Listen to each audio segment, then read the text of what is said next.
ਆਲੂ ਡੱਡੂ ਪਕਾਏ ਹੋਏ ਨੇ, ਆਲੂ ਡੱਡੂ ਪਕਾਏ ਹੋਏ ਨੇ, ਚੁੱਪ ਕਰਕੇ ਖਾਈ ਜਾਓ, ਤੁਸਾਂ ਖੋਤੇ ਵੀ ਤੇ ਖਾਏ ਹੋਏ ਨੇ।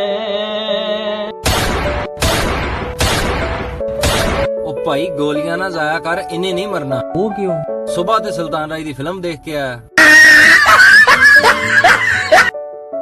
सरदार, आपको पता है गांव के लोंडों ने रूपा को पटाने के लिए कौन सा जाल बिछाया है?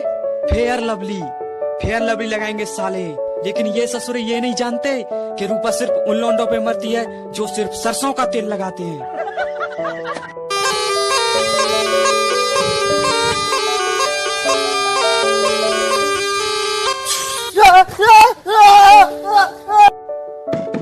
अब बाहर निकलो वड्डिया बदमाशा, बाहर निकल। तुसी ਤਾਂ ਮੈਨੂੰ ਬਰਬਾਦ ਕਰਕੇ ਰੱਖ ਛੜਿਆ, ਬਾਹਰ ਨਿਕਲ।